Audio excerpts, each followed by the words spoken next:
Ya. Assalamualaikum warahmatullahi wabarakatuh. Perkenalkan, kami di sini ingin menjelaskan hasil dari presentasi kami tentang metodologi pengembangan rekayasa perangkat lunak. Sebelum kami masuk ke materi, izinkan kami memperkenalkan diri terlebih dahulu. Saya selaku moderator, nama saya adalah Putri Anissa Desvianti. Dan di sini juga ada teman-teman saya, Mutiara Marsa Silvia, Isnaini Faiza Fitri, M. Kelvin, dan juga Refki Pradana.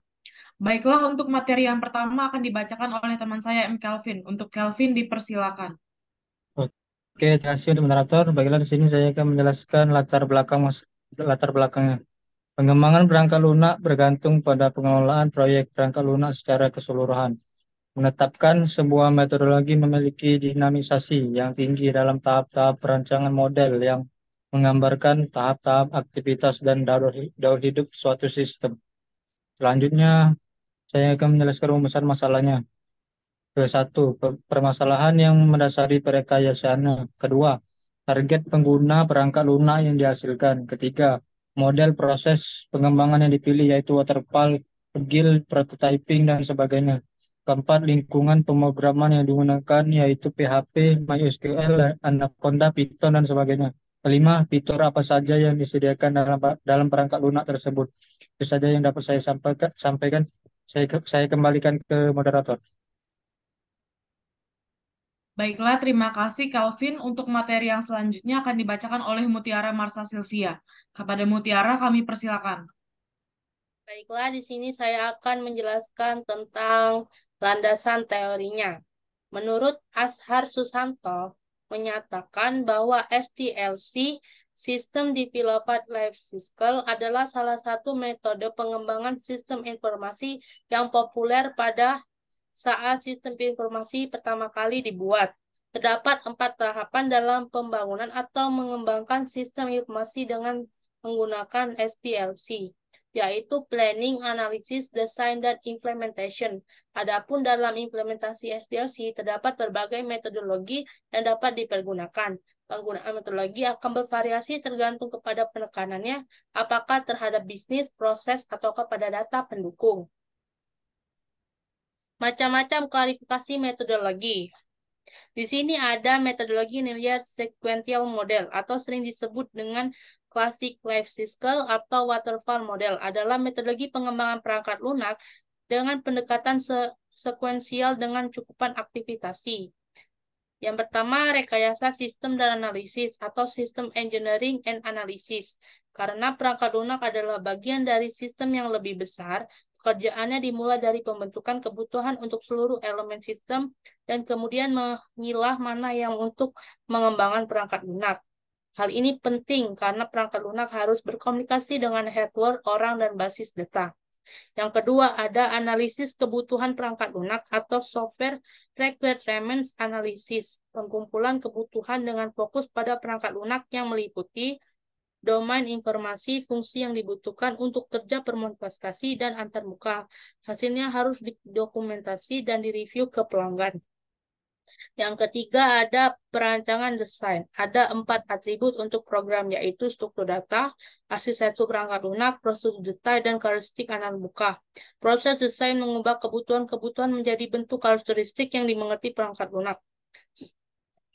Sebelum dimulai penulisan program, desain ini harus terdokumentasi dengan baik dan menjadi bagian konfigurasi perangkat lunak. Menurut Daniel, parallel model merupakan metodologi yang mencoba untuk mengatasi interval waktu yang lama antara tahap analisis dan pengiriman sistem.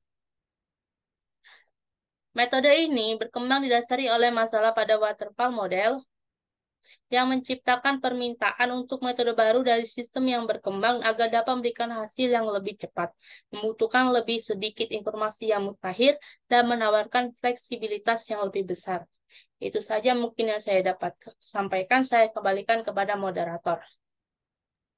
Baiklah, terima kasih Mutiara. Untuk materi selanjutnya akan dijelaskan oleh teman saya Isnaini. Kepada Isnaini kami persilakan. Terima kasih untuk moderator. Saya akan menjelaskan mengenai prototyping model.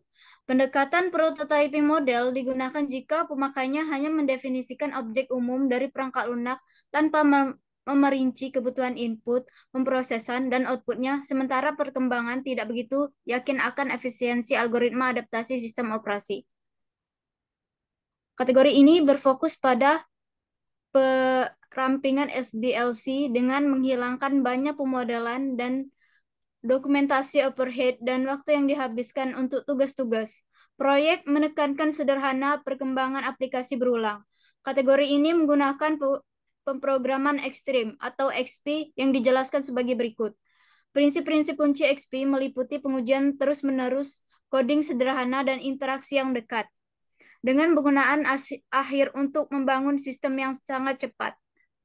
Setelah proses perencanaan yang dangkal, tim proyek melakukan analisis desain dan fase implementasi interaktif. Pemrograman PHP. Pemrograman PHP adalah bahasa pemrograman yang sering digunakan dalam pengembangan aplikasi web. Perkembangan proses waterfall adalah salah satu dari beberapa metode perkembangan perangkat lunak yang umum digunakan. Alasan menggunakan PHP ada 3, yaitu pertama, keterampilan umum PHP adalah salah satu bahasa pemrograman yang paling umum digunakan untuk perkembangan web. Banyak perkembangan web memiliki pengetahuan dan pengalaman dalam PHP, sehingga memudahkan tim pengembangan dalam menerapkan model waterfall. Kedua, fleksibilitas. PHP adalah bahasa pemrograman yang sangat fleksibel dan mendukung banyak paradigma pengembangan, termasuk paradigma waterfall. Anda dapat membangun struktur waterfall dengan baik dalam PHP, termasuk langkah-langkah yang jelas, perencanaan yang baik, serta dokumentasi yang kuat. Yang ketiga, beragam pustaka dan framework. PHP memiliki beragam pustaka dan framework pengembangan seperti Laravel, Symfony, dan CodeLinter yang dapat membantu dalam pembangunan aplikasi mematuhi model waterfall. Framework ini menyediakan beberapa berbagai alat untuk manajemen proyek, manajemen database, dan lain-lain. Itu saja yang bisa saya sampaikan. Saya kembalikan kepada moderator. Baiklah, terima kasih Isnaini untuk materinya. Lalu akan dijelaskan oleh teman saya, Refki Pradana. Kepada Refki, kami persilakan. Terima kasih kepada moderator. Dari penjelasan teman saya sebelumnya, ada beberapa fitur utama yang disediakan oleh PHP, yaitu pengolahan formulir, koneksi ke database, pengolahan string, manajemen file, kontrol aliran, fungsi matematika, fungsi tanggal dan waktu, pembuatan dan pengolahan sesionis, interaksi dengan HTTP, validasi keamanan, pembuatan gambar, pemrogram berorientasi objek, OOP, integrasi dengan framework, eksistensi, dan pustaka. Dari penjelasan teman-teman saya dan materi sebelumnya, dapat disimpulkan bahwa keberhasilan pengembangan perangkat lunak bergantung pada pengolahan proyek perangkat lunak secara keseluruhan. Komponen metodologi pengembang perangkat lunak sendiri dari metode, alat bantu, tools, dan prosedur.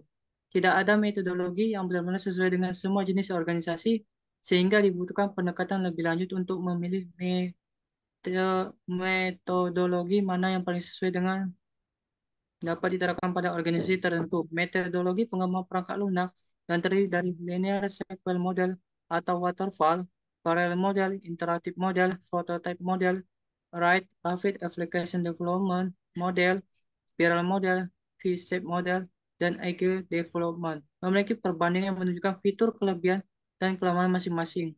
Ketimbang pemilihan metodologi yang sesuai dengan kebutuhan dapat didasarkan pada kriteria penilaian yang terdiri dari kejelasan persyaratan pengguna, keakraban dengan teknologi, sistem komplikasi, dan sistem kendala jadwal. Waktu singkat dan visibilitas sejarah hingga mereferensi beberapa pendapat dari peneliti atau jurnal ilmiah. Disarankan untuk menganalisis metodologi yang lain dengan pendekatan yang berbeda untuk mensimulasi dan membandingkan karakteristik dalam rangka mewujudkan keberhasilan untuk memilih sebuah metodologi yang akan diimplementasikan dalam sebuah organisasi. Sekian dari pembalik kepada moderator. Dijelaskan dari hasil kerja kami. Jika ada lebih dan kurangnya kami mohon maaf. Kami akhiri dengan wassalamualaikum warahmatullahi wabarakatuh.